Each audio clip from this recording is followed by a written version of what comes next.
personas que habéis venido, que habéis escogido venir aquí, y os vamos a presentar el número 5 de la revista Aguanaz. Un número que es de transición, una revista que durante los 4 primeros números la ha sostenido el grupo Etnocant. Por diversas circunstancias personales pues no podía seguir con el proyecto y ADIC lo ha retomado, conservando a una persona de Etnocant que además viene bien caracterizada, por lo que veo, como en la dirección de la revista. Entonces, este número 5, como digo, es un número de transición, aunque ya lo edita ADIC, mantiene el formato o la línea editorial anterior, es decir, hablamos de ideas y creencias del mundo mundial. A partir del número 6 nos vamos a intentar adaptar un poco a los gustos y a los intereses locales y también a la propia filosofía de la asociación, que es la que lo va a editar. Nos vamos a concentrar en Cantabria y alrededores y vamos a ampliar a todo lo que es el patrimonio material, al patrimonio cultural en general, centrándonos en el material, en el inmaterial, perdón, y también en el material etnográfico. Y eso será ya, como digo, a partir del número 6, pues trataremos temas amplios, también por supuesto ideas y creencias, pero también cuestiones sociales, cuestiones de fiestas, de deporte, de música, de danza, bueno, todos los temas inmateriales. Y yo sin más, pues doy paso al nuevo director, a Toño, que es la persona que va a hablaros de los que va a ir dando paso a los que hemos participado en la revista, y también va a cubrir las partes de aquellos que por diversos motivos pues no han podido venir hoy aquí. Bueno, pues gracias, Marín.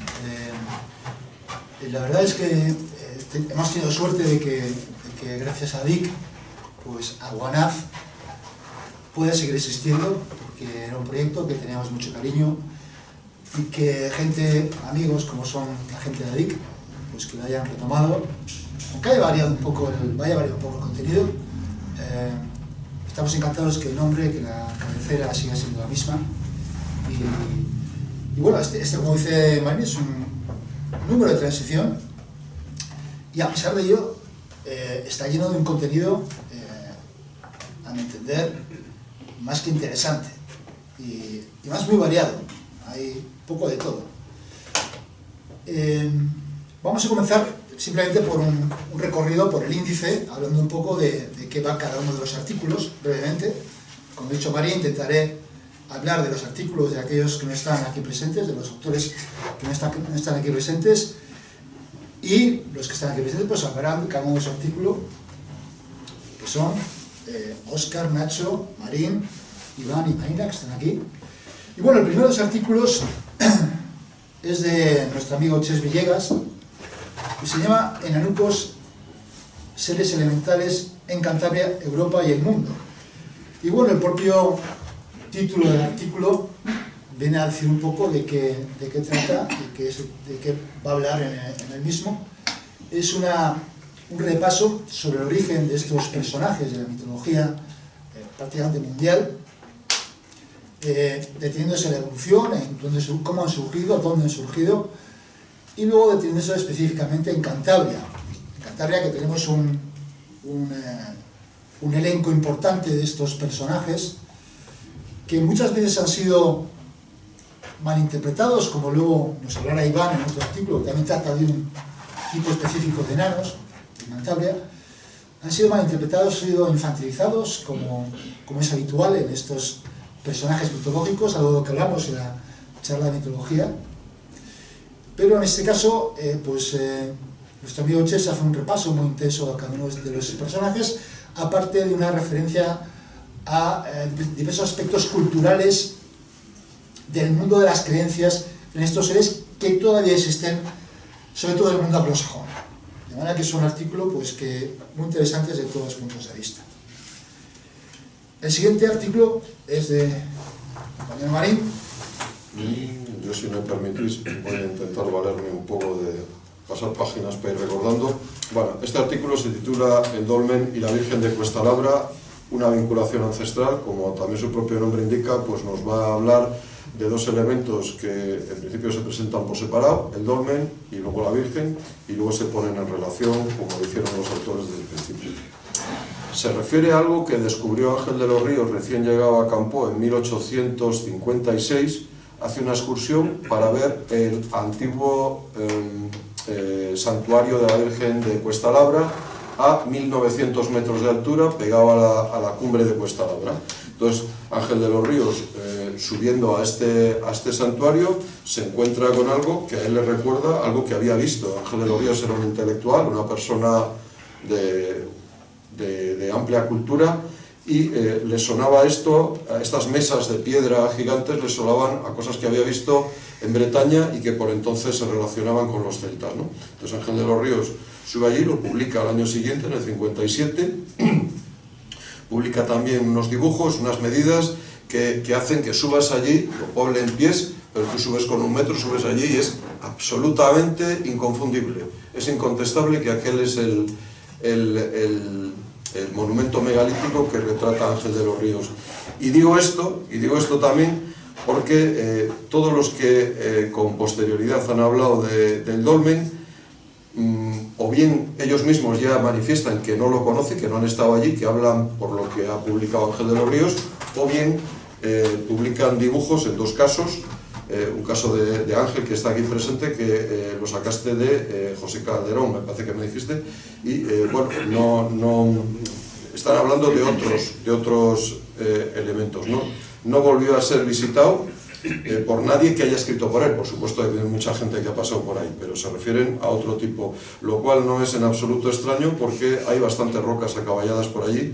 De hecho, pegado hay dos topónimos, Peña Ensillada y Peña Caballera, realmente muy cerca de allí, donde se encuentran bastantes rocas acaballadas, lo cual no es nada extraño. El paisaje es un paisaje extraordinario, dominado por el glaciarismo, por Cuenca Bucer, Cuenca Vitor, un sitio extraordinario. Como digo, hay mucha gente que yo detallo en el artículo que he hablado de él, ha comentado sobre este dolmen.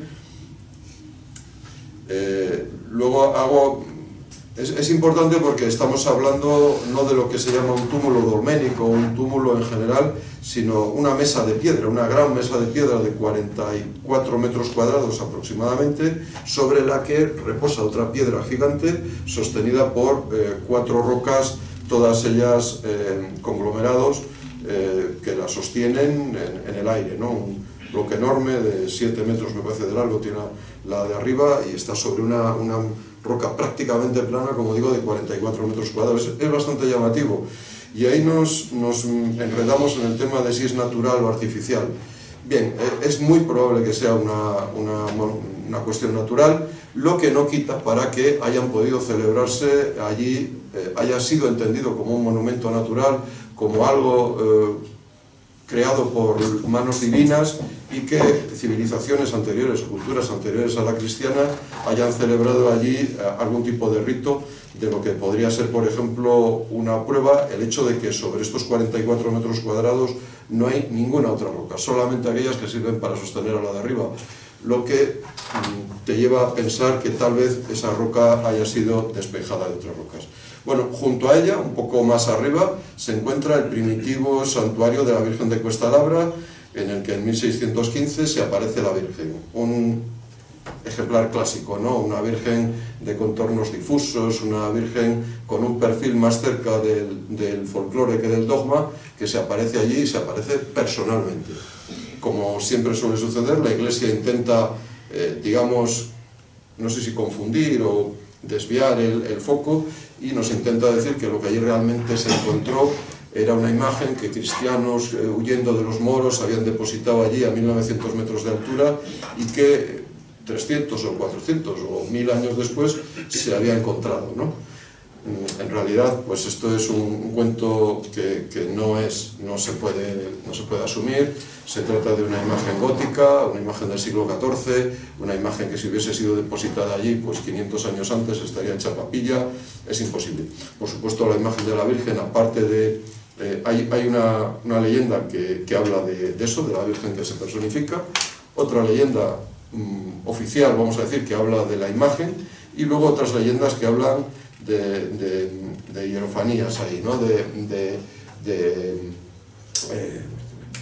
de juicios divinos, ¿no? Porque exactamente igual que la otra leyenda que trato, se desarrolla en un espacio liminal entre dos comunidades, y la cuestión que se planteaba en estos casos es de quién es la Virgen, ¿no? Si de los de la Braña o de los de Campo de Suso. Entonces, bueno, hay diversos métodos con los cuales hacen unas pruebas para que la Virgen decida de qué lado se queda. Naturalmente se queda de Campo de Suso, y bueno, esto se cuenta en la leyenda. Esta es una Virgen viajera porque casi un siglo después de ser descubierta baja desde 1900 metros hasta 1300 metros en un sitio que se llama Brañalabra, que desapareció también por un rayo, y ahora mismo ha bajado al lado de Líjar, a un sitio donde lo llaman la ermita de la Virgen de las Nieves. Es otro proceso del que hablo también, la domesticación de vírgenes, de nombres agrestes, nombres, si queréis, un poco brutales, rústicos, como Virgen de los Castros, en el caso de Guriezo, o Virgen de Cuestalabra aquí, pues como la Iglesia los va domesticando, y en estos casos de vírgenes que están en los altos, pues los suele asimilar a vírgenes de las nieves, ¿no? Y eso es lo que se cuenta aquí, básicamente. También hablo, esto no es un tema que aquí vaya a interesar mucho, pero por ejemplo el otro día que lo hemos presentado en Espinilla, interesaba bastante allí el nombre de la Virgen, si es de Cuestalabra o del Abra. Si veo que tú eres de por allí o no. Vale, es que lo dije yo de una forma muy sencilla. Digo, si tú dices Virgen de Cuestalabra todo seguido, nadie puede asegurar si yo he dicho Virgen de Cuesta... Perdón, Virgen del Abra, perdón, no Virgen de Cuesta. Virgen del Abra, nadie puede asegurar si yo he dicho Virgen del Abra o Virgen de Labra. Es imposible. Eso entra dentro de otro problema, que es la transcripción desde la oralidad a los mapas y a los documentos oficiales, y que tiene mucho que ver, que ha habido muchos errores detrás de ello, y que realmente, si algunos sois de allí o vais por allí, tener cuidado con quién habláis, porque dependiendo de que digas Virgen del Abra o Virgen de Cuestalabra, te puede venir un bofetón o un beso. Yo tuve mucho cuidado allí. Yo expongo las explicaciones que hay, porque casi siempre cuando hablas de esta toponimia, pues la gente tiende más a interpretaciones populares de los topónimos que propiamente a ir a los orígenes, ¿no? No me voy a decantar aquí por ninguna. Luego las preguntas, si alguien quiere, me decanto por alguna, pero pasamos al siguiente. Bien, pues pasamos al siguiente, que es un artículo de Chema Pérez, que es licenciado en Historia Medieval y Estudios Árabes. Es un investigador que domina perfectamente el árabe y ha investigado en el norte de Marruecos, en las tribus bereberes, una leyenda. El artículo se llama Tras las huellas de Aisha Kandisha, genio transgresor del orden establecido, y subtítulo Magia y espiritualidad en Marruecos. Bien, como el otro día hice en Campo, lo mejor que voy a hacer es leer cómo comienza este artículo. Un poco de spoiler voy a hacer, me perdonáis. Dice que en el invierno de 2019, en una pequeña ciudad de la costa atlántica marroquí, Badilla me relató una historia que le había contado a su abuelo. Me contó que de camino a su casa fue recogido por un camionero en mitad de la noche. Durante el trayecto divisaron a una chica en el arcén de la carretera. Su belleza era deslumbrante. Vestía una túnica blanca y lucía una larga melena negra. Hizo una señal para que la llevaran. Subió al camión y continuaron el viaje. El abuelo miró detenidamente a la muchacha y vio que tenía pezuñas de cabra en vez de pies. Y su reacción fue inmediata. Abrió la puerta y le empujó fuera del vehículo. Su abuelo sabía que era Aisha Kandisha, una jinia, un ser hecho de fuego sin humo, con poderes extraordinarios, capaz de seducir a los hombres, de poseerles, incluso de acabar con su vida. Esto que a todos nos sonará un poco de leyendas urbanas, como la chica de la curva, o tantos fantasmas de carreteras solitarias que tenemos incluso cerca en Cantabria. Vamos a hablar del páramo de Masa y esas historias de leyenda. Aquí es algo mucho más importante. No se trata simplemente de un ser fantasmal, sino que es una creencia con unas claras raíces preislámicas. De hecho, está en contra de la ortodoxia islámica. Está construida a través de una madeja de tradiciones históricas. Por un lado es una jinia, es decir, el femenino del jin, que es coránico, dentro de la tradición islámica.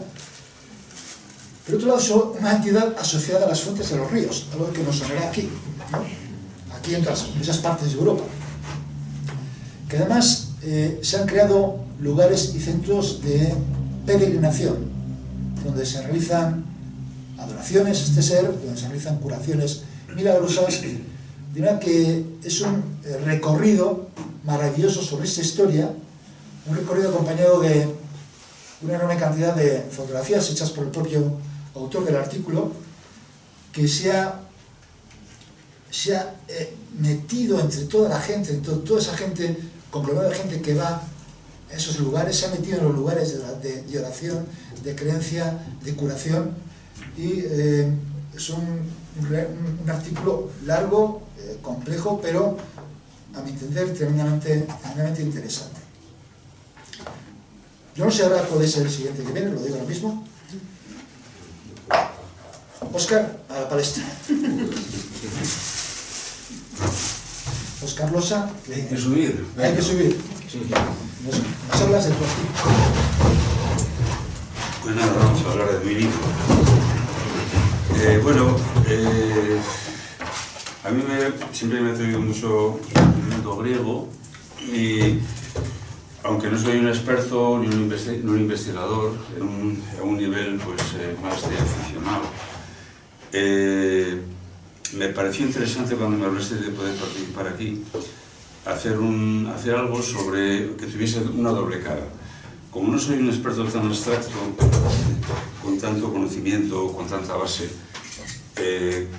quise hacer algo que por una parte tuviese una explicación un poco teórica de algo que es más bien divulgativo, no es ninguna novedad, que es que esa imagen de la racionalidad griega, de la luz, de la luminosidad, de la claridad, convive con una cara oscura, chamánica, muy vinculada con ritos, vinculados con el más allá, vinculados con la comunicación con los muertos, de la que se habla mucho menos.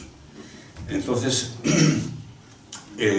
hablar un poquito de eso, concretándolo también en ciertos lugares en los que se dio, y, aparte de esa exposición teórica, combinarlo con la experiencia de haber estado allí, en algunos de esos sitios, concretamente en un necromantion, dos necromantion, en algún lugar de adivinación, creo que el más antiguo, en Grecia, y es un poquito el trabajo, ¿no? Una parte objetiva que describe esa cara, bueno, no excesivamente novedosa, pero poco conocida, poco divulgada, y otra, esa experiencia subjetiva de cuando vas allí y lo que te dice ese sitio. Una pregunta, Óscar. El título del artículo, que es Plutonios, Necromantelos y Pitiers. ¿Qué son los plutonios? Los plutonios. Un plutonio es una grieta que normalmente desprende vapores tóxicos, o se dice que los desprendía o los desprende, que supone un acceso al infierno, al Hades, ¿no? Entonces... ¿Tú también has estado allí en Plutonio? Sí. Normalmente los santuarios de Apolo, que es el dios de la luz y de la razón y de todo ese tema, en los santuarios de Apolo suele haber un plutonio, y luego también en sitios en los que se realizan curaciones por el método de dormir en cuevas, en lugares ocultos, donde hay unos sacerdotes, que era una cosa muy frecuente y que dicen que efectivamente se producían muchas curaciones. Está vinculado también con Apolo y con su hijo, se me olvida cada vez más las cosas. Asclepios. Entonces, Apolo tiene una dimensión oscura, aparte de la lira, el canto y todas esas cosas. Es una entidad Anatolia, con una cara más rara, también gobierna los lobos, gobierna la noche. Y es que es tan vinculado lo uno con lo otro, ¿no? Y gobierna la adivinación. ¿Y los necromantios? Un necromantion es un lugar en el que es posible contactar con los muertos para consultarles y obtener, sobre todo, informaciones sobre el propio futuro o cosas ocultas o así. Yo el plutonio que he visto era un agujerito nada más en Turquía. He estado en el lugar donde, según la Odisea, Ulises contacta con los muertos, que... Catabasis de Ulises. Sí, eso es.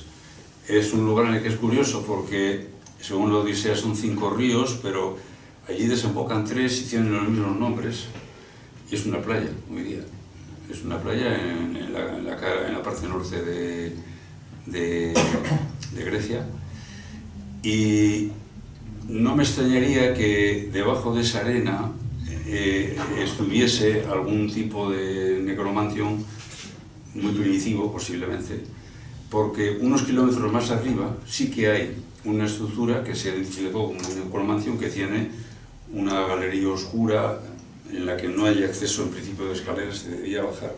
Se cree que a los que venían allí a contactar con sus antepasados o con sus muertos más próximos que querían y tal, debían darles una dieta especial con posiblemente algún alucinógeno o alguna dieta purificadora, y posiblemente los descolgaban y allí se supone que veían o contactaban o salían con un mensaje.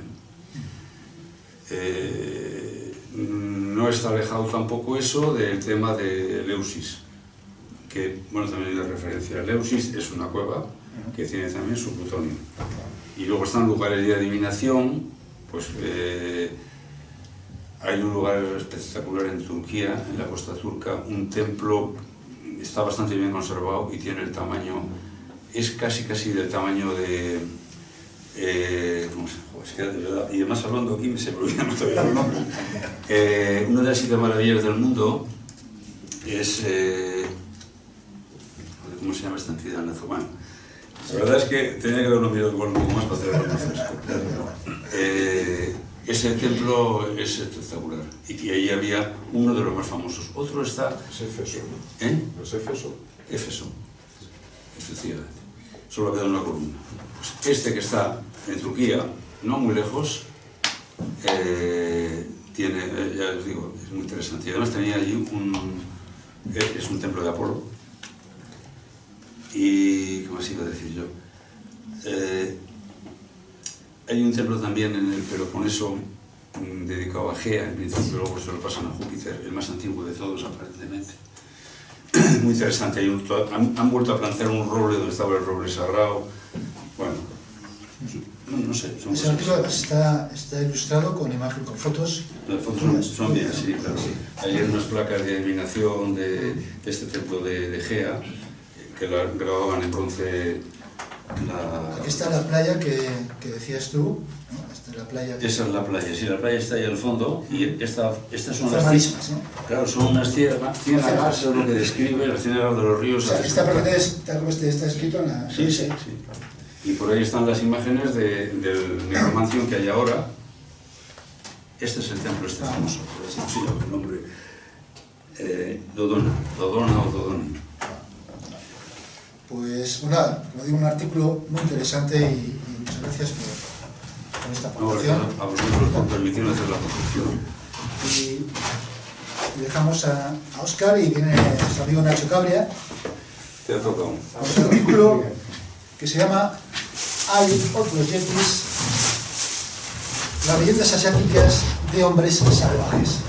Nacho, tú sabes que eres un experto en estos temas. No he visto a ninguno. Vaya. De momento. Tu artículo, ¿de qué nos vas a hablar? Bueno, es una ampliación de un tema que no pude desarrollar es una ampliación de un capítulo del libro que escribí sobre las leyendas de los monstruos de la criptozoología. Ya sabéis, desde la gran serpiente marina, el yeti, el monstruo del lago Ness, el Bigfoot y otras muchas cosas, ¿no?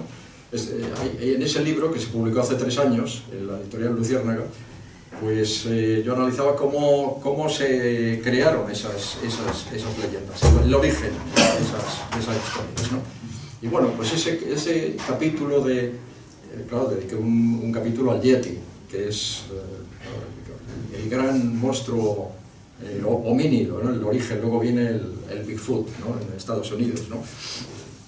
Pero a partir de ahí surgieron otras historias en Asia, que las trato en un capítulo, pero bueno, había más que contar, ¿no? Entonces, bueno, pues he dedicado este artículo a ese tema, ¿no? Por si no conocéis el origen de esto, bueno, todo empieza por el abominable hombre de las nieves, como se le llamó al principio, cuando en 1921 pues, se ve algo allí en la montaña. Es un nombre fantástico. Claro, es un nombre maravilloso, que es que pende. Exactamente, fue la pegada del nombre, el crear, es que sucede siempre lo mismo, es como con los platillos volantes, ¿no? Sí. Creas un término y ya has creado un cajón, una categoría, ¿no? En la que incluir todo lo que no se puede interpretar, todo lo extraño, unas huellas, cualquier cosa, era el abominable hombre de las nieves. Por cierto, un equívoco, porque igual que pasó con los platillos volantes, que no era un plato, ¿no? Bueno, pues ni era abominable, ni era hombre, ni era de las nieves, o sea... Bueno, más o menos, sí. Pero bueno, todo empieza en 1921 pues, por una confusión terminológica, exactamente igual que los platillos volantes, ¿no?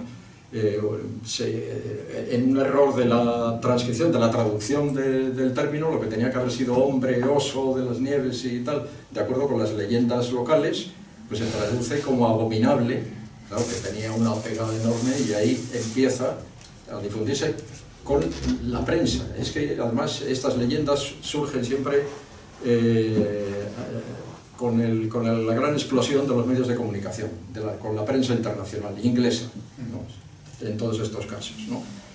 Y luego, en 1953, otra expedición al Himalaya intentando coger las rutas de acceso al Everest, pues se ven unas huellas y ya se nombran, ya no es el abominable hombre de las nieves, sino que surge el nombre del Yeti, que es como los Sherpas de Nepal llaman a ese ser legendario, ¿no? Y a partir de ahí resulta que eso, pues, la prensa inglesa, claro, la difunde a todo el mundo. Ahí es cuando se empieza a publicar en España el tema. Ahí, si miras los periódicos de entonces, del año 53, La Vanguardia y tal, ya tienen los primeros artículos dedicados al Yeti, ¿no? La gran leyenda de los años 50-60, ¿no? En los 60 es cuando se desmonta un poco, ¿no? Cuando el montañero Hillary, el primero que llegó al Everest, que era un escéptico, dijo, nah, esto son huellas fundidas de osos que parecen más grandes, que no sé qué. Desmontó lo de la cabellera del Yeti, aquella que había guardado en un monasterio, que era un objeto sagrado, ¿no? Esto es una piel de serau, de antílope, estirada y no sé qué, esto no es de Yeti y tal. Un malentendido, como comentamos, si quieres. Entonces ahí resulta que los rusos dicen, pero si aquí en la Unión Soviética hay cantidad de historias y de leyendas en muchos lugares de yetis igual, ¿no? Entonces este grupo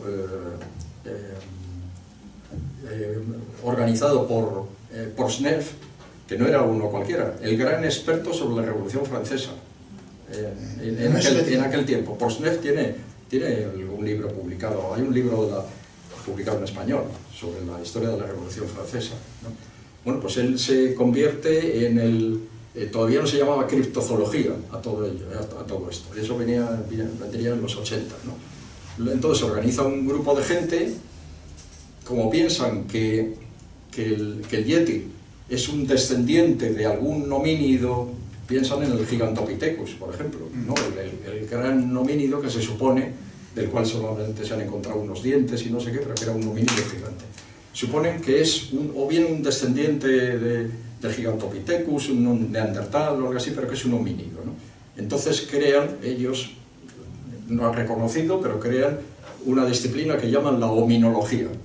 Eso no tuvo éxito internacional, eso se quedó reducido a Rusia nada más, y organizan una primera gran expedición al Cáucaso, otra a las cordilleras por ahí, que están en la Unión Soviética, a los montes Altai y tal. Y varias expediciones a partir del año 58, ¿no? Que por cierto, varias de ellas las dirigió una mujer hominóloga que es un personaje increíble, Marie-Jeanne Kaufmann, de origen francés, nacionalizada en Rusia, que dirigió batallones durante la Segunda Guerra Mundial, que intentó después huir de la Unión Soviética, fue a prisión, no sé qué, luego fue rehabilitada, dirigió expediciones en busca de los homínidos salvajes, hombres salvajes, como se les llamaba allí y tal, en varios sitios, en el Cáucaso y en otros lugares, ¿no? Bueno, entonces, ¿qué se descubre con todo esto? Y algunos antropólogos que lo han estudiado después, pues que en realidad lo que hay es leyendas y mitos sobre hombres salvajes en numerosas partes de la Unión Soviética y hasta Afganistán y otros países, ¿no? Y muchas veces, además, estos seres tienen un significado sagrado, o sea, que no es simplemente una leyenda que se cuenta de que se ha visto algo y no sé qué, sino que... No es un animal simplemente, no es un simple animal como puede ser un oso desconocido, sino que tiene una significación... Sí, ahí hay una leyenda, por ejemplo, pues de que un lama estaba enfermo en una cueva y un yeti pues le salvó, le alimentó y no sé qué, y le cuidó, y cuando se salvó el lama, y entonces cuando aquel yeti murió, pues se guardó su cabellera y se le rinde culto y tal, y una de esas cabelleras es esta, que hay varias, pero una de estas cabelleras, que es la que trajo Hillary a Occidente, consiguió sacarla de allí, es un cuero cabelludo, ¿no? Y se descubrió que era una piel de sarau, pero claro, la confusión de todo esto, el escepticismo, es decir, se dijo, esto es un fraude, ¿no? Pero claro, si lo piensas bien, en la misa también convertimos el vino en la sangre de Cristo y tal, y no decimos que es un fraude. Es una cantidad de reliquias de santos que hay. Reliquias también, las reliquias es lo mismo. No importa si el lignum crucis verdaderamente es del madero y tal, sino que representa una determinada...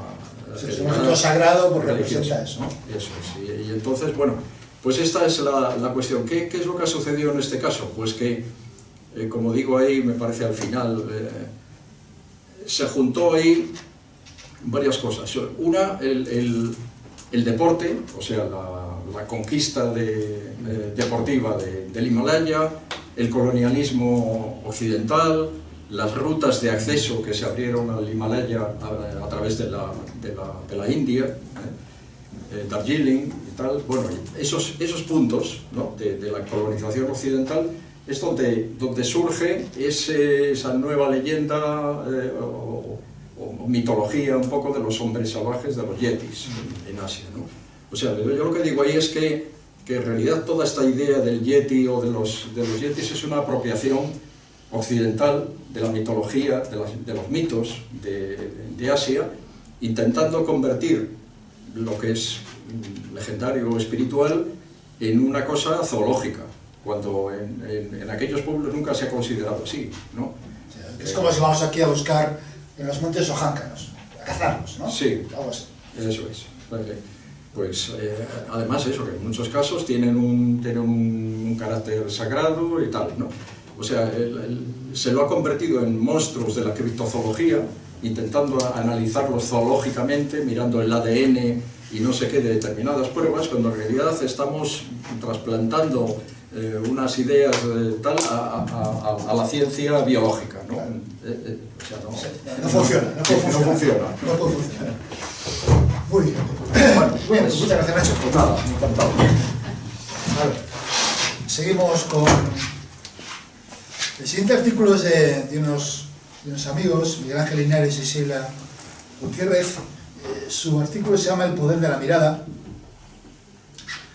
y trata básicamente del tema del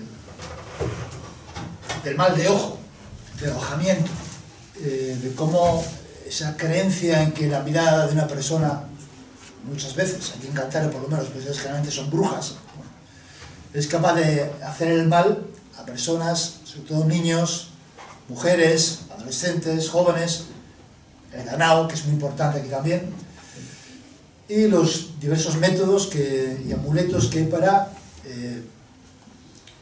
solventar las dificultades en que te pone cuando alguien te echa mal de ojo. Te echa mal de ojo a tu hijo, o, bueno, ya comentamos el otro día, pues llevarles al monasterio de las Caldas de Besaya, que les hiciera especie de exorcismos, leyéndole los evangelios, muchos de ese tipo de soluciones que se utilizaban.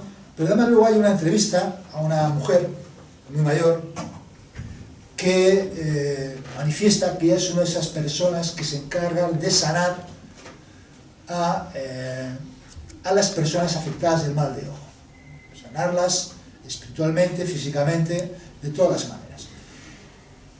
Al final parece una historia, esta del mal de ojo, sino de siglos, de decenas de años atrás, pero lo cierto es que, como viene a demostrar ese artículo, está muy presente en las creencias actuales de mucha gente. Y no solo por este artículo, en la experiencia nuestra de No-Kant, que vamos por los pueblos preguntando, nos encontramos con el miedo de mucha gente a determinadas personas tomadas todavía hoy en día por brujas o por brujos, de las que se habla en voz baja, para que no te escuchen, para que no te oigan, porque saben que pueden causar todo tipo de males. Y es una creencia muy llamativa que todavía en pleno siglo XXI, ya no estamos en el siglo XX ni XIX, el siglo XXI esté presente, y bueno, este artículo viene un poco a dar luz o dar idea de que esto es así, ¿no? Y bueno, el siguiente de los artículos es de mi amiga María Gurruchaga. No estoy en Cantabria, Calderos, etnogénesis y orientalización. ¿Qué nos cuentas? Pues os voy a contar un buen rollo, pero es que hay que explicar bastante estas cosas, porque es un artículo fundamentalmente de arqueología, de etnogénesis, entonces pues hay muchos elementos implicados que hay que establecer sus relaciones, yo creo que de manera bastante rigurosa, porque si no pues podría resultar algo pues, poco coherente y no es mi intención. Bueno, únicamente, así a nivel de anécdota, comentaros que este artículo surge de esas lecturas que hacemos en verano, maravillosas, relajadas, que de repente toman posesión de ti los temas y te arrastran, y de repente estás leyendo como loco y reflexionando sobre una serie de cuestiones que realmente siempre te habían inquietado o siempre te habían maravillado, y de repente llega el momento, ¿no? Como las frutas que alcanzan su sazón en determinado momento, la manzana cae y aquí está, no estoy en Cantabria, Calderos, etnogénesis y orientalización. Así que os voy a leer un poco pues este planteamiento. Bien, este trabajo se inserta en el debate sobre los contactos precoloniales entre el Mediterráneo oriental y el occidente atlántico durante el Bronce final, aproximadamente entre los siglos XII y IX a.C., centrando su atención en el territorio de Cantabria como espacio tradicionalmente considerado periférico, pero que a la luz de nuevas evidencias puede reinterpretarse como tempranamente integrado en redes de interacción de larga distancia. El punto de partida lo constituyen las propuestas más recientes sobre los denominados pueblos del mar, especialmente sistematizadas por Carlos Ruiz Zorea y recogidas también en la síntesis sobre Tartesos de Diego Ruiz Mata, que apuntan a la presencia efectiva real de contingentes, como por ejemplo el pueblo de los Tieker, en el Mediterráneo occidental en un horizonte posterior a la gran crisis sistémica de la Edad del Bronce en el siglo XII a.C., que bueno, está perfectamente documentada en las fuentes egipcias, las fuentes hititas, en fin. A partir de este marco, el artículo propone ampliar tanto el ámbito geográfico como el cronológico de estos contactos, en línea con planteamientos defendidos por José Luis Almada Pita o Martín Almagro Gorbea. Así se plantea que ya desde finales del siglo XII se articularon rutas atlánticas de cabotaje que desde el suroeste peninsular alcanzaron efectivamente el litoral cantábrico y continuaron hacia Bretaña y las islas británicas. En este contexto, dichos grupos pueden caracterizarse como los denominados prospectors, es decir, agentes móviles especializados en la búsqueda, explotación e intercambio de recursos metálicos estratégicos para la época, especialmente estaño, oro, plata, cobre y zinc, en un momento de profunda reconfiguración de los sistemas económicos tras el colapso de las estructuras palaciales del Mediterráneo oriental. Bien, el registro arqueológico del norte peninsular sí ofrece indicios coherentes con esta dinámica. Como ha señalado Manuel de Blas Cortina, la presencia de determinados conjuntos metálicos, por ejemplo de calderos de bronce, ganchos articulados, hachas de talón y anillas, permite rastrear la circulación de modelos técnicos y simbólicos de clara filiación oriental, prototipos orientales realmente, difícilmente explicables, su presencia, ¿no?, en estos ámbitos que comento, sin la existencia de contactos directos o indirectos de larga distancia. El caso paradigmático para Cantabria es el caldero de Cabarce, cuya cronología, revisada a la luz de estudios recientes, puede situarse cercano al siglo X a.C., concretamente por José Luis Armada Pita. Alejándolo de interpretaciones tardías que se habían hecho en años anteriores, pues se situaron entre los siglos VI, VII a.C., y por lo tanto, ya a la luz de estos nuevos datos, vinculándolo a un horizonte plenamente precolonial. Cuando hablo de precolonial me refiero previamente a la actividad de los fenicios en las costas de la península ibérica y haciéndolo coherente con otros conjuntos del bronce final atlántico, que también han sido datados en fechas muy anteriores a las que hasta ahora se manejaban. Estos objetos no deben entenderse únicamente como indicadores de contacto, sino como elementos activos en procesos sociales muy complejos. En este sentido, resulta especialmente útil la noción de objetos, entre comillas digo, objetos con biografía, esta noción desarrollada por José Luis Armada Pita, que permite interpretar estas piezas no como elementos estáticos, sino como artefactos cuya significación se transforma a lo largo del tiempo, desde su producción in illo tempore en contextos orientales o hibridados, es decir, de influencia oriental, pasando por su circulación en redes de intercambio hasta su reutilización, resignificación y deposición final en contextos locales. Su antigüedad, su procedencia lejana o su carácter exótico los convertían en potentes símbolos de prestigio susceptibles de ser apropiados por las élites locales como instrumentos de legitimación social, de diferenciación interna y de construcción de memoria. Es precisamente en este punto donde el artículo introduce la cuestión de la etnogénesis de los cántabros. Estamos hablando del bronce final, en adelante. Lejos de concebirse como un proceso cerrado o exclusivamente autóctono, se propone entender la formación de estas comunidades como el resultado de dinámicas complejas de interacción, apropiación y reelaboración cultural a lo largo del bronce final y los inicios de la Edad del Hierro.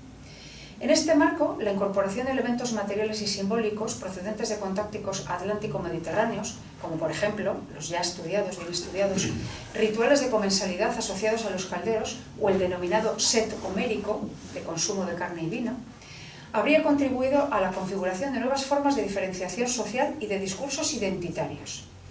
Las élites emergentes, ya desde el bronce final, habrían utilizado estos objetos y prácticas no solo como marcadores de estatus, sino también como soportes para la construcción de genealogías, reales o imaginadas, insertándose en tradiciones de prestigio que remiten a horizontes culturales mucho más amplios de lo que hasta ahora se pensaba.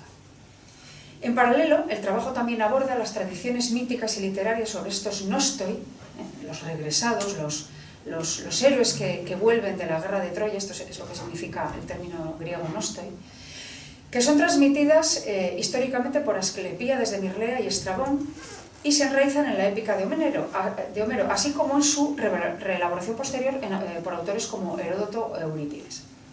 En este corpus, diversos héroes, cito específicamente Ulises, Anfíloco, Heleno, y de manera especialmente significativa porque su actividad se remite a la costa cantábrica, Teucro, Tieker, ahí hay una vinculación etimológica muy evidente, son proyectados hacia el occidente, configurando un imaginario de desplazamientos, fundaciones y contactos. Estas narrativas, como ha señalado José Javier Vilariño, deben interpretarse como construcciones mitográficas que combinan elementos históricos, literarios e ideológicos. En este sentido, se propone una relación funcional entre estos nostoi y estos prospectos de los que antes he hablado, entendiendo a estos como esos agentes históricos que entre los siglos XII y X a.C.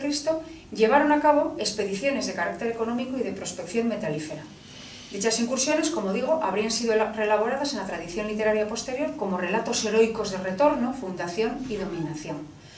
La mitografía actuaría así como un mecanismo de codificación simbólica de experiencias históricas, permitiendo a las comunidades receptoras reinterpretar, hablo concretamente de Cantabria, reinterpretar su pasado en términos prestigiosos y comprensibles dentro del marco cultural grecorromano.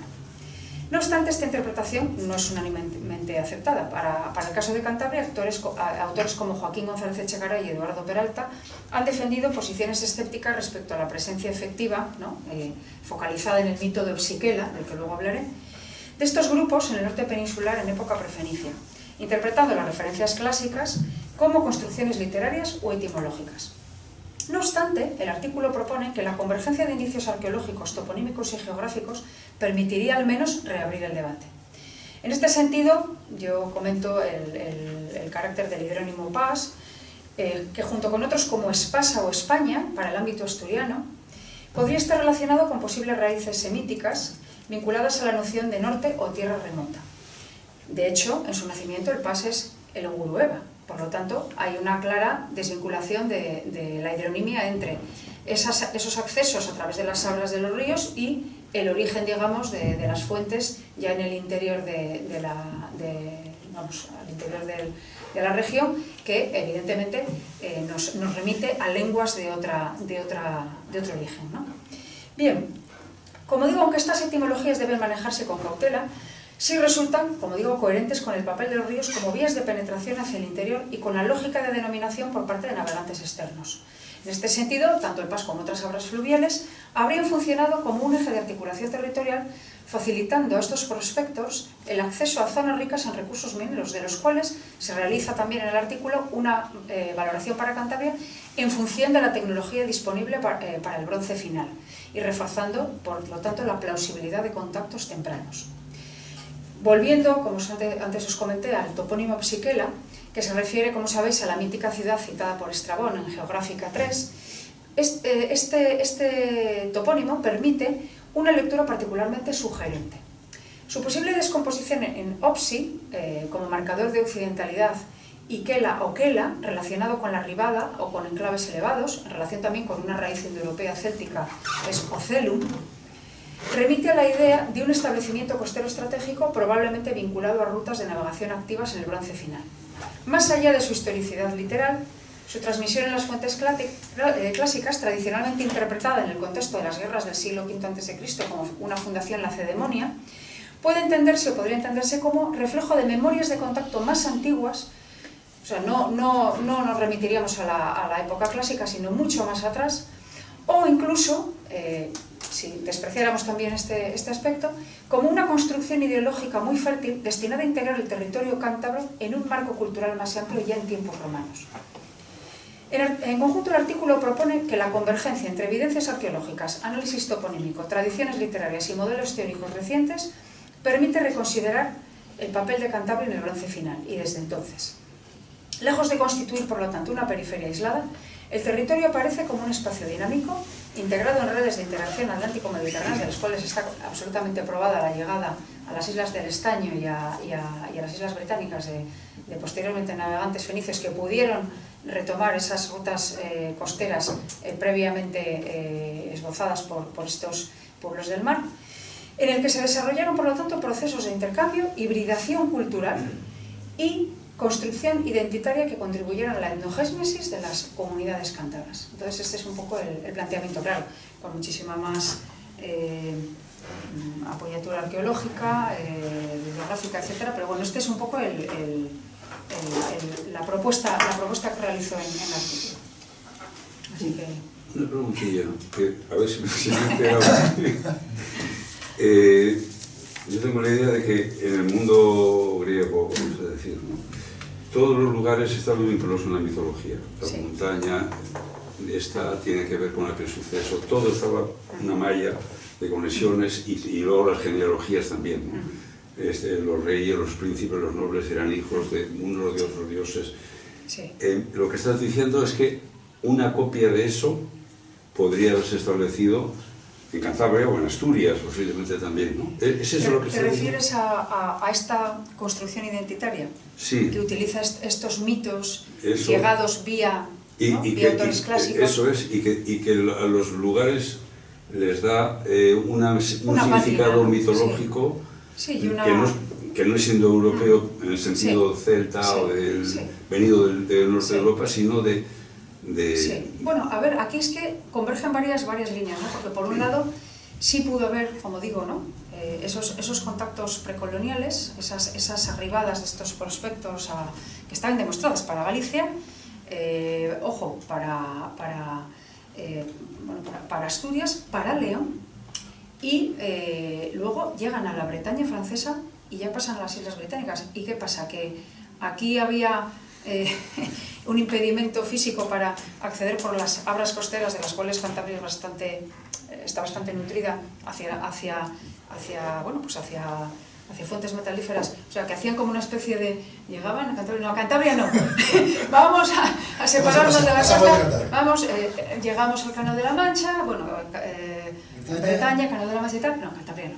¿Cómo que Cantabria no? Bueno, eso por un lado, ¿no? Hay pues, muchos elementos de análisis arqueológico, mitográfico, etc. Pero luego, además, claro, ya una vez realizada la conquista de Cantabria, pues en ese proceso de romanización, de intentar un poco, pues, por cuestiones de prestigio, ¿no? Sobre todo entiendo que las élites que se incardían en el mundo ya romanizado, a las cuales les interesa, pues, adherirse un poco a esa nueva cultura, ¿no? Bueno, que sabemos que hay gente, hay cántabros en Tarraco, ¿no? O sea, hay unas élites que, prosperan con la romanización, ¿no? Entonces, pues se incardinan en esos nuevos circuitos de poder y de influencia. Pues también quieren ellos, de alguna manera, verse beneficiados por el discurso mitográfico grecolatino, pues que de alguna manera les vincula a estos antiguos navegantes procedentes del Egeo, que a su vez pues están vinculados a la guerra de Troya o incluso posteriormente pues a las guerras de la época clásica, ¿no? Entonces ahí pues de alguna manera pues si no queremos creer que realmente aquí hubo pues esos navegantes, digamos, que vinieron en busca de metales, porque pues la tecnología del bronce final, por ejemplo, permitía sustituir el zinc, el estaño, perdón, cuando no había suficiente estaño, el zinc podía servir, y aquí en Cantabria pues tenemos bastante plomo asociado a zinc. Entonces, aparte de algo de cobre también, y otros metales, ¿no? Entonces, si eso no lo queremos, si eso lo descartamos, a lo mejor podemos, digamos, este mito de Psiquela, pues leerlo desde esa perspectiva de un elemento activo en la endogénesis ya, digamos, de las élites ya romanizadas que quieren asimilarse, quieren vincularse pues a esa pátina, digamos, de prestigio, ¿no? que te presta el de alguna manera vincularte a la mitografía griega, ¿no? Entonces, ahí hay varias líneas de análisis, de interpretación, que pues unas de alguna manera no invalidan a las otras. Puede haber sucedido todo a la vez, como de hecho sucedió en otros pueblos de la península posteriormente a su romanización, que utilizan mitos y fuentes clásicas para vincularse, pues, por una cuestión de prestigio, pues a esos mundos del oriente del Mediterráneo, ¿no? Sí, que son las dos cosas. En Roma, sí. en la época ya romana, claramente, sí. Podría haber sucedido... Yo creo que las dos cosas pudieron suceder paralelamente. Incluso podía haber una memoria de élite, esos objetos de prestigio, esos objetos se pasaban de generación en generación, se utilizaban en los banquetes de comensalidad aristocrática, de sociabilidad, de establecimiento de contactos, de pactos, como regalos, como dotes de movimientos matrimoniales, en fin, todas estas cuestiones estaban ahí también.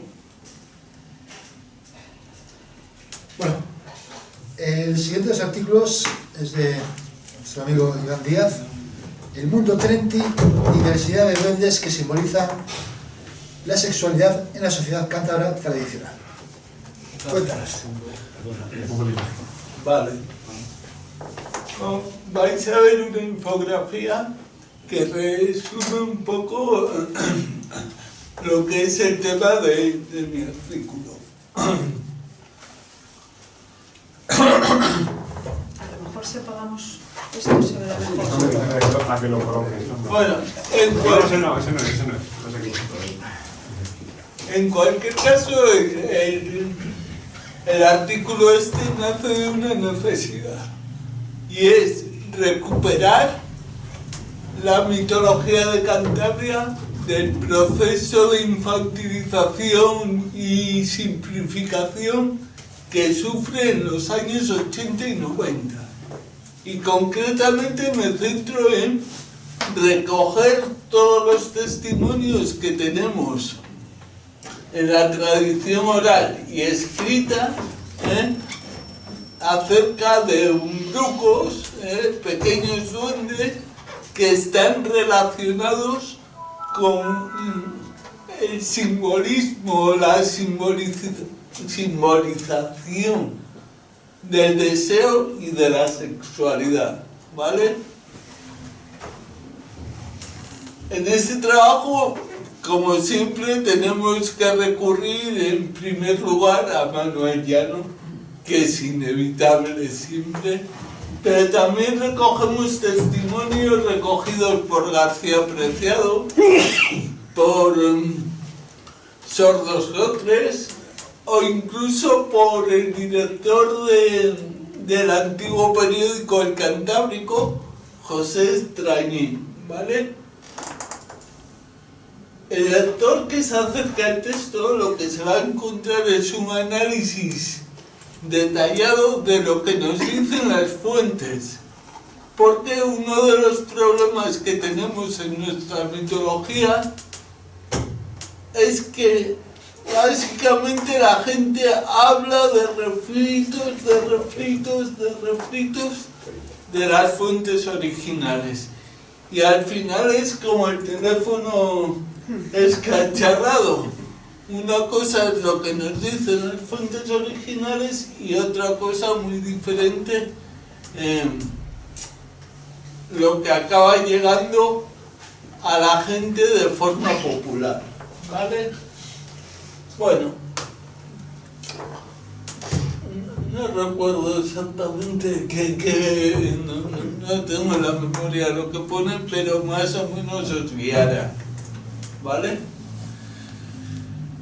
Bueno, lo que hago es crear un concepto, el concepto del mundo Trenti, aprovechándonos de una de las figuras más famosas de nuestra mitología, del Trenti, ¿vale? Y en ese concepto englobo otros muchos testimonios, ¿vale? Hago un análisis de cada uno de ellos y propongo una interpretación sobre su funcionalidad social en las sociedades cántabras del siglo XIX y principios del siglo XX.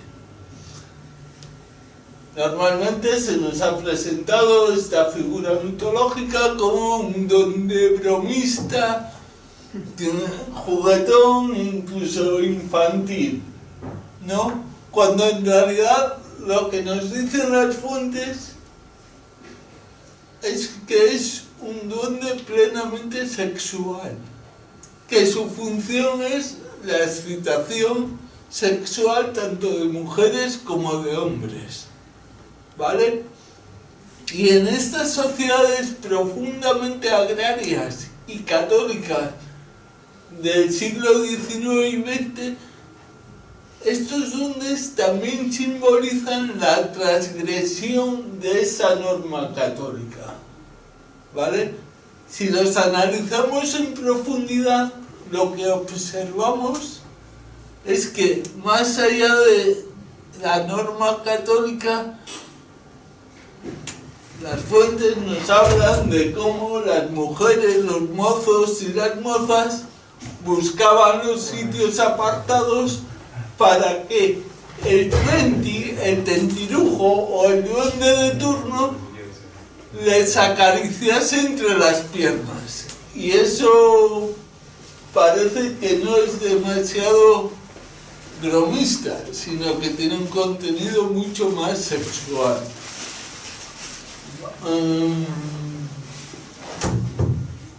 Y claro, esto es importante porque nos proporciona información y conocimiento acerca de las sociedades de, entre comillas, nuestros abuelos o nuestras abuelas, que más allá del estereotipo católico y de la imagen de la mujer oprimida, que es cierto que tiene su componente de opresión, los testimonios nos están hablando de mujeres también fuertes que buscan el placer sexual en montes, en panojales y allí donde estén, pues eso, ocultas.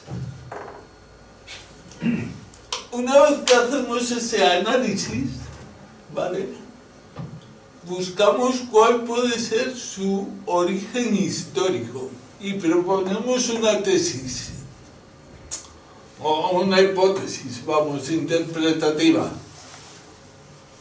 Estas figuras mitológicas tienen su origen histórico en la antigua religión pagana de los cántabros y concretamente en el dios Cernunnos o en una deidad similar que en Cantabria no sabemos cómo pudo llamarse, pero la funcionalidad sería básicamente la misma.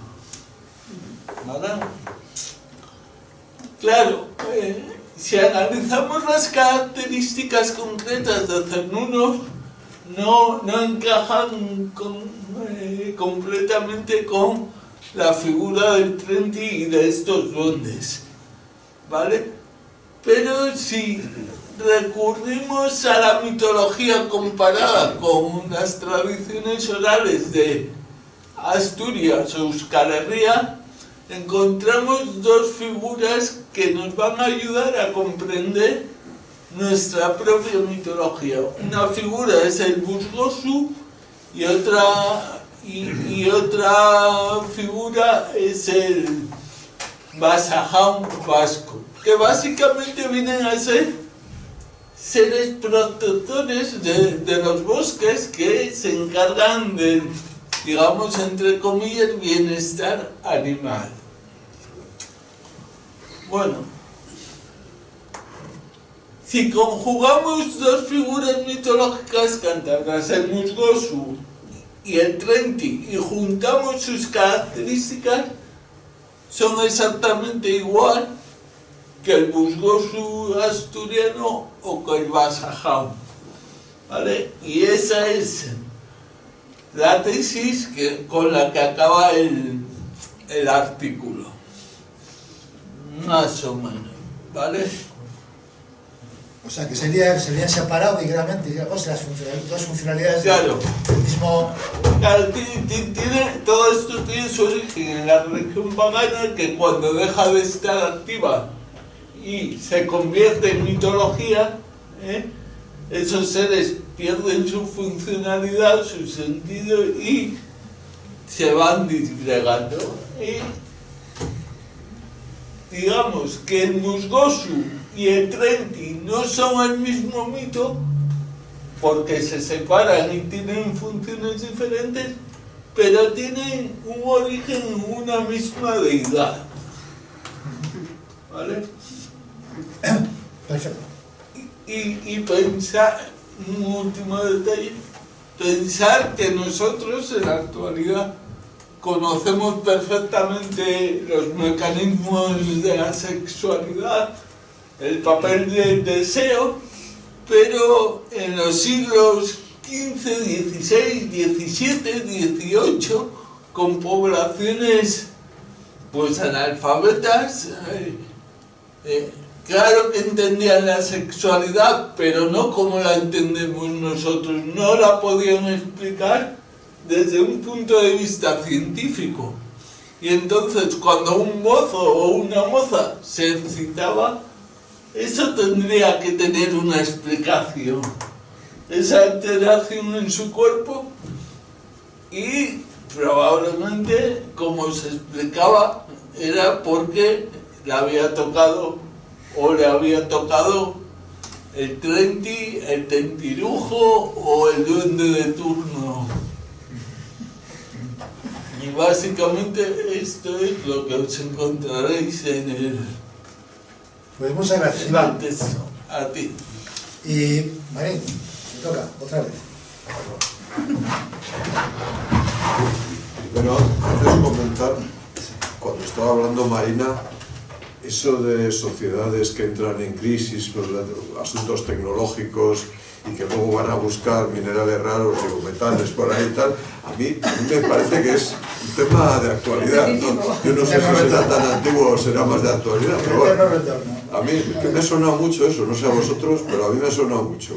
Bueno, el segundo artículo que escribo yo pues es absolutamente independiente del primero y sin embargo tiene muchos puntos en común. Lo primero, que trata varias leyendas de campo que se van fundiendo. Lo segundo, que se desarrollan sobre espacios especiales, geografías especiales. En el otro caso hablábamos de Cuesta Labra, que es un pico bastante especial, de las cuencas ¿cómo se llama? Cuenca Bucera y Cuenca Vitor, pero bueno, que son del glaciarismo, ¿no? De huellas del glaciarismo. En este caso hablamos de sejos y hablamos también de otros paisajes muy especiales ahí en los puertos. Y después que hablamos de espacios liminales, que también es muy importante en el desarrollo de ambas leyendas. Hablamos de espacios limítrofes con las comunidades vecinas, en aquel caso con La Braña y en este con poblaciones. Y luego otro punto importante, que el precursor de ambas es Ángel de los Ríos.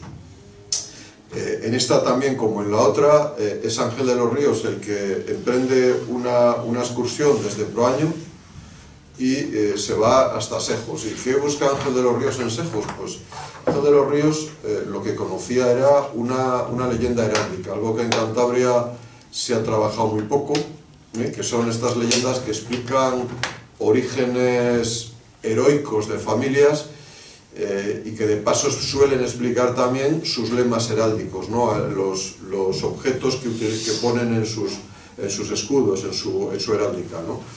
En este caso Ángel de los Ríos sube allí porque le suena una leyenda que hay que decir que es de autor, ¿no? Las leyendas normalmente todas deben de tener autor, pero en este caso como que está muy localizado, ¿no? Es una de esas leyendas con las que las familias en la Edad Moderna intentaban explicar a la gente la razón de sus privilegios, por qué enterraban a sus deudos en el altar o próximos al altar, por qué en las misas tenían asientos reservados adelante. Entonces necesitan decirle a la gente que es que ellos proceden de la pata del Cid, que diríamos hoy en día, ¿no? Con esa. Entonces inventan estas leyendas heráldicas, hay muchas por ahí, es un tema que prácticamente no está tratado en Cantabria. Yo no sé si fue antes la gallina o el huevo, si vinieron antes los símbolos heráldicos y luego las leyendas. Yo más bien creo que es al revés, que primero vinieron las leyendas y luego los símbolos heráldicos. Tagle o Vedarde, el que a la sierpe mató y con la infanta casó. Y bueno, ya te explican que mató a una serpiente gigante, que a todas nos suena de la mitología tradicional. Bueno, en el caso de los ríos, ellos es quizá, yo digo, lo dije el otro día en Espiriña, que yo creo que es la leyenda más especial de todas las que yo conozco en Cantabria, porque los ríos ni más ni menos que sitúan a un antepasado suyo en los dos momentos clave desde el punto de vista de los grandes sucesos históricos de la historia de Cantabria, en los dos momentos clave de la historia de Cantabria. Hay un antepasado suyo que ni más ni menos combate en el año 26 a.C. al mismísimo emperador Augusto, el Trump de la época, ¿no? Ahí tenéis a un ríos, a un antecedente de los ríos, luchando en las montañas. 25 años después Ángel, si no me equivoco, de que Zurita dijese aquello de que Aracilium era Aradillos, por ahí tenéis a un río Ríos peleando en las montañas arriba contra Augusto. Por supuesto muere, la leyenda dice que le entierran en una zona llana de las montañas. Ángel de los Ríos conocía, además de esta leyenda, de esta parte de la leyenda, otra leyenda de la que hablaré después, también de esta zona, y yo creo que Ángel de los Ríos sube a Sejos porque piensa que esa leyenda que conoce, que relaciona con un monumento a los muertos, y el Cromlech, el círculo de piedras, el círculo de menires de Sejos, tenía algo que ver con su familia. Además, Ángel de los Ríos excava debajo del que llamaban el menir del escudo, que es, que sabéis, el menir decorado. Hoy sabemos que en realidad hay dos menires decorados, pero en la época uno de ellos estaba para el suelo con la cara decorada, entonces no sabían más que uno de ellos. Entonces Ángel de los Ríos dice que ese menir decorado, en realidad el escudo lo ha tallado algún majadero, dice literalmente, para dar credibilidad a una leyenda según la cual estaban allí enterrados los príncipes de Lara, los herederos de la casa de Lara. Pero es que además Ángel de los Ríos, en otro momento de su obra, dice que los Ríos eran descendientes de los Lara. Yo creo que eso le lleva claramente a subir allí y a excavar, de paso cargándose una de las entalladuras de los menires, con lo cual cuando más de un siglo y medio después de la visita de Ríos hay un arqueólogo que va a visitar el Cromlech y hace excavaciones allí, encuentra 4 entallamientos del círculo este de menires que había, y uno, el que se corresponde donde la piedra del escudo, entre comillas, pues había desaparecido, era donde Ríos había excavado, ¿no? Bueno, el caso es que los Ríos no paran ahí, ¿no? Sino que 7 siglos después también es un Ríos el que está combatiendo a la invasión musulmana, y ahí le tenéis, no con Pelayo en Covadonga, sino Pelayo le ordena que se quede en retaguardia y le cubra así y tal. El caso es que sabemos lo que pasa en Covadonga, ¿no? Lo que la leyenda nos cuenta que pasa en Covadonga, y los moros huyen, y Fuendo, que es como se llamaba este ya con nombre de pila, el descendiente de los Ríos, pues persigue a los moros hasta el sitio donde se produce el milagroso argallo de Subiedes, que sepulta a los Ríos. Allí va Ríos con sus guerreros y mata los que quedan de los moros. Esto dice la leyenda. Decía el otro día en Espinilla, Ángel, que no estabas tú, pero decía yo que la misma credibilidad que tiene el argallo de Subiedes tiene lo de Covadonga, no sé por qué debe de tener menos. O sea, no creo yo que la Virgen tirando piedras a los moros tenga más credibilidad que Dios tirando piedras sobre el resto de los moros. Me parece una credibilidad pareja. Lo que pasa es que, bueno, la prueba geológica está ahí. Hay un argallo tremendo, sobre otros que pueden remontarse a esas épocas, ¿no? Otra cosa es... También hay piedras debajo de Covadonga que no sabemos si las tiró la Virgen, ¿no? Es decir, que la misma credibilidad. El caso es que, bueno, según la leyenda, pues Pelayo llega en ese momento, felicita a Ríos, le permite que tome el nombre de Ríos y que incluya en su escudo heráldico los ríos. Es decir, tenemos la explicación total al asunto, ¿no?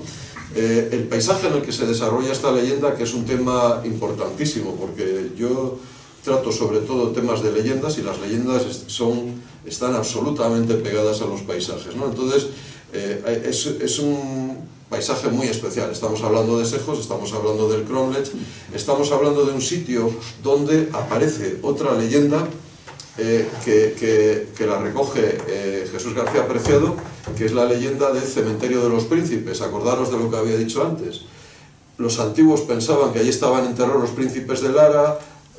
Preciado recoge una leyenda de unos príncipes porque dice que en realidad los de Campó y los de Poblaciones llevaban años guerreando, y llega un momento en el que deciden que aquello no tiene solución, que no hacen más que pelear, y deciden que haya una monomaquia, ¿no?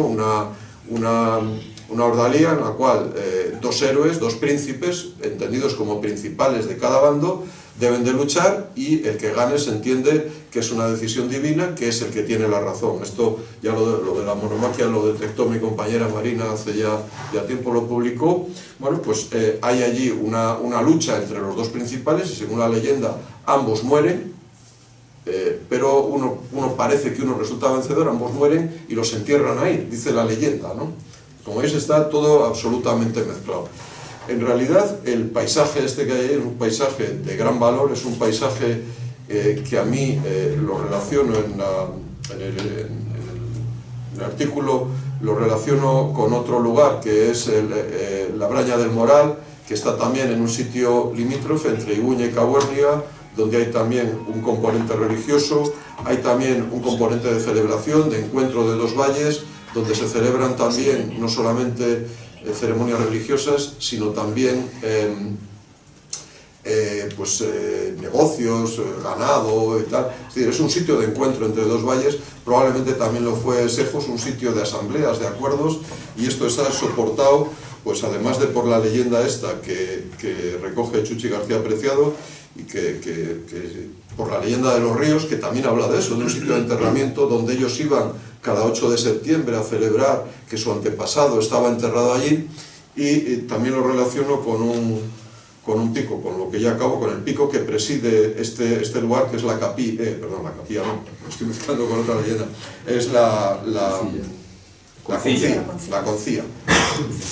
La concía, como ya lo recogen, por ejemplo, Ruiz Cobo en Tumbas en la Montaña últimamente, también lo recogía Alberto González como el topónimo real, la concía, que ha sido castellanizado como Cueto de la Concilla, torpemente, porque concía viene de concilia. Entonces, lógicamente, la castellanización correcta hubiese sido concilia, pico de la concilia, a lo que se llama Cueto de la Concía. La concía, concejo, la forma no eclesiástica, la forma civil de referirse al acuerdo, al concejo, a la conciliación, es decir, tiene un montón de derivadas, más de lingüista que mío, ¿no? Y eso tiene que ver con lo que os dije antes también, con el torpe paso del lenguaje oral a los mapas de muchos topónimos, y este pues puede ser un caso. Y, bueno, no sé qué más contaros del tema, bueno, si alguien tiene alguna duda también lo puedo. El otro día nada más contar uno que es que le he descubierto últimamente, bueno, me le ha descubierto alguien, que es la marrulla, ¿no? Que yo recuerdo haber estado hoy sobre el año 90 en una excursión con la universidad, y alguien dijo el chiste de que la marrulla debía ser que había alguna pasiega marrullera allí. Este sitio está en San Pedro Romeral, será que había alguna pasiega marrullera y no sé qué y tal. Lo dijo en plan de chiste alguien sin pretender sacar conclusiones, pero en realidad hace poco me he dado cuenta que no es la marrulla, sino la marrulla, es decir, la lama rojiza, porque efectivamente hay terrenos, es un cabañal pasiego situado a 1.300 metros de altura, me parece que esta es una barbaridad. Cuando lo vi en el año 90 todavía tenían los tejados de lastra, actualmente, pues según me han dicho, pues yo hace años que no voy, están todos por el suelo, pero bueno, efectivamente se veía esas tierras rojizas por allí, y lama, ¿no? Sitios húmedos, sitios mojados, ¿no? Estaba clarísimo. Y tantos otros topónimos que se han transcrito de una forma muy defectuosa, y no sé quién decía antes uno también, sí, lo del Ojáncano también, un comentario sobre el Ojáncano, que hay una persona que era de la Lama Ruiz Escajadillo, me parece, que escribió un artículo en la cual básicamente lo que decía que un ojáncano era la suma de un oso más un garrulo, es decir, era la interpretación que hacía un garrulo de un oso. Eso era para él un ojáncano, ¿no? Me pareció un poco lo que habéis hablado antes del Yeti. Era algo parecido, ¿no? No, pero esto está escrito, esto está escrito, no me estoy inventando nada. Quizá estoy haciendo caricatura del asunto, pero básicamente es lo que venía a decir. La interpretación que hace un garrulo de un oso bajo determinada expresión y circunstancia es un ojáncano. Bueno, por añadir algo más a esto, en otros lugares, sin embargo, por ejemplo, uno de esos seres asiáticos en China es el yeren, pero la descripción que hacen se parece mucho al langur rubio dorado, ¿no? Que es un mono así chato y tal, ¿no? Y se dio una anécdota muy graciosa. Cuando fueron dos antropólogos para allá y vieron a un nórdico rubio y no sé qué, dijeron, ese ¿cómo es eso? Se quieren. ¿Cómo es? El antropólogo, ¿no? Bueno, el último artículo de la revista es una entrevista de Marín y de Soledad Rodríguez Aguirresarrobe, Solchu, Una entrevista a nuestro compañero Alberto Martínez Baby. Y no sé si queréis contar algo, porque yo no estuve en entrevista. Yo tampoco. Bueno, Yo tampoco lo anterior. hicimos por escrito. Pues Baby es el anterior director de la Sí. revista Aguanaz, tu antecesor en el cargo también remunerado. Y bueno, una trayectoria larguísima en el mundo de la cultura. en el mundo de la música, en el mundo de la recopilación, en varios mundos, el mundo de la ilustración también. Entonces, bueno, digamos que tiene una situación familiar un poco complicada y de momento se nos ha retirado, esperemos que temporalmente nada más, y queríamos concluir también este número 5 de Aguanaz con una entrevista para que nos cuente cosas, porque además Baby las piensa, no solamente las hace, sino que también las piensa, y hay bueno, bastante pensamiento sobre cuestiones tanto de la música, la ilustración, la tradición oral, muchísimos pensamientos que nos parecía que era interesante en este momento recopilar. Y yo, Toño, sin más...